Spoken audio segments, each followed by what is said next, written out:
le journal La Tribune de Genève a réalisé une interview de Morning Bull, l'un de nos contributeurs les plus actifs. Dans cet entretien, la journaliste revient sur la création de son blog et sur sa façon originale de décortiquer et d'analyser l'actualité financière et économique. Costard-cravate, très peu pour lui.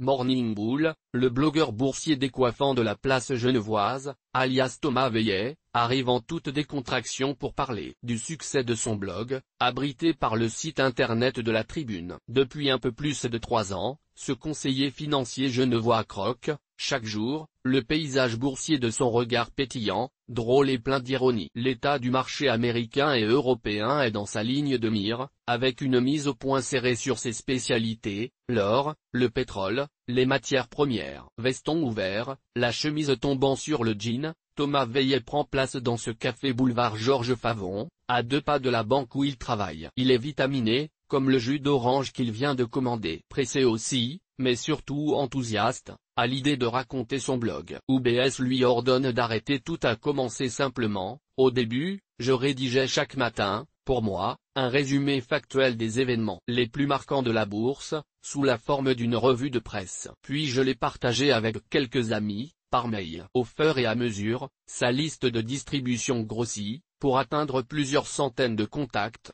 principalement des collègues. Son employeur de l'époque, UBS pour ne pas le nommer, met le holà. L'interdiction tombe, mais c'est trop tard, j'avais déjà croché, déclare Thomas Veillet. L'oiseau décide donc d'émigrer et ouvre un blog, sous le pseudonyme de Morning Bull. Bull comme taureau, son signe astrologique? Non, sourit-il du haut de ses 38 ans, qu'il fête le jour de l'entrevue. Un marché bull est un marché qui monte. Sur cette nouvelle plateforme, les choses vont prendre de l'ampleur. Thomas Veillet se prend au jeu. Il écrit non plus une, mais 3 à 4 pages de commentaires, sur un ton désormais plus personnel. Je me lève à 5 heures du matin et parcours 3 à 4 sites financiers de base sur le marché américain, quelques sites de quotidiens français et le temps pour les marchés européens. Il en tire les grandes lignes, simplifie, vulgarise, pour répondre à la question de base, faut-il acheter ou vendre? En 10 minutes, les gens ont une idée des tendances du marché, déclare-t-il. Politiquement incorrect, sa plus-value,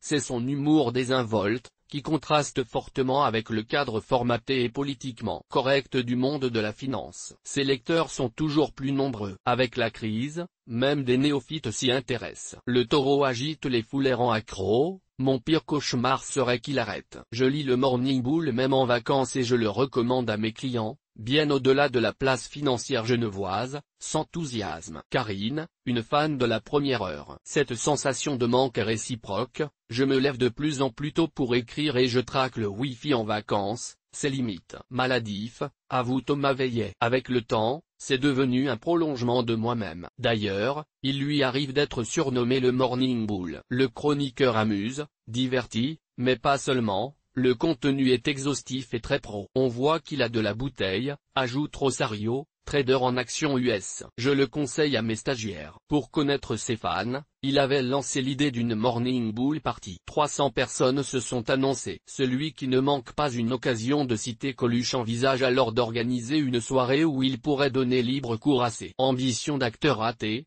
plaisante-t-il. L'écriture d'un livre ou des collaborations plus étroites avec les médias sont des projets qui le titillent. Mais pas question de brider sa liberté. Élodie Lavigne.